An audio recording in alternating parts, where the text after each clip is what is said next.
RTL Matin. Z comme Zemmour.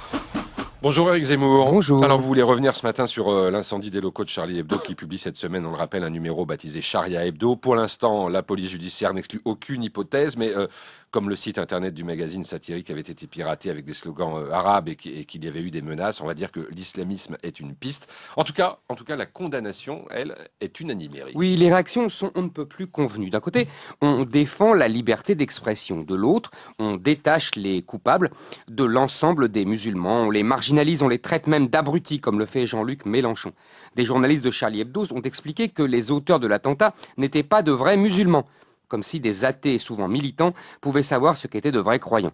Ces réactions sont en partie fondées, évidemment. On ne sait même pas si cet incendie a été provoqué pour venger le prophète Mahomet brocardé. On sait seulement qu'un site Islam en France appelait la veille à brûler l'immeuble de Charlie Hebdo pour rire. Et personne n'ignore que l'énorme majorité des musulmans de France pratiquent sa religion tranquillement. Mais ce distinguo d'évidence ne résout rien. Après avoir dit que rien ne justifie d'agir en dehors de la loi, le président du Conseil français de culte musulman, Mohamed Moussaoui, répétait hier qu'il continuerait à dénoncer tout dessein sur le prophète, car les musulmans, disait-il, ne sont pas prêts à accepter ces caricatures. Comment reprocher alors à des exaltés de vouloir les dénoncer violemment?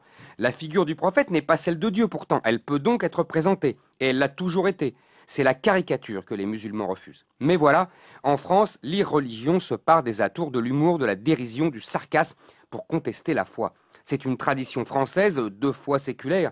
C'est en mettant les rieurs de son côté que Voltaire a fini par écraser l'infâme, comme il surnommait l'Église catholique. C'est ainsi que la France a préparé la séparation des églises et de l'État et a réussi à contenir la foi dans la sphère privée, pour que l'espace public soit libéré des guerres de religion qui avaient ensanglanté notre pays. Oui, mais Éric, aujourd'hui on est en 2011, pas en 1905, et le catholicisme n'est pas l'islam. Oui, l'islam a une toute autre histoire. Il refuse, lui, obstinément la désacralisation à la française. C'est une sorte de choc des cultures, des civilisations, des mots même. Regardez, le respect, mot à la mode, n'est en fait que le mot modernisé et politiquement correct de l'interdiction du blasphème.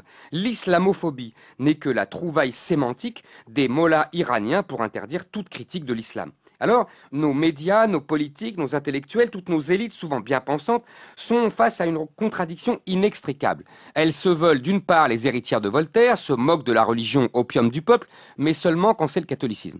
Craignant plus que tout de stigmatiser les musulmans, elles entourent l'islam d'un mur de tolérance respectueuse, sans comprendre que les nouvelles générations, nées et grandies en France, n'abandonnent pas leur foi qu'elles jugent désuète. Et l'islam fait même école. Par un curieux effet mimétique, certains catholiques protestent violemment contre une représentation théâtrale sur la figure du Christ. Pourtant, jusqu'à présent, la patience évangélique des chrétiens semblait sans limite. Mais, en guise de bombe, ces catholiques furieux, aussitôt dénoncés avec virulence comme extrémistes et intégristes, envoient des œufs et de l'huile. Petit joueur, va. Et c'est signé Z comme Zemmour, Éric Zemmour, sur RTL.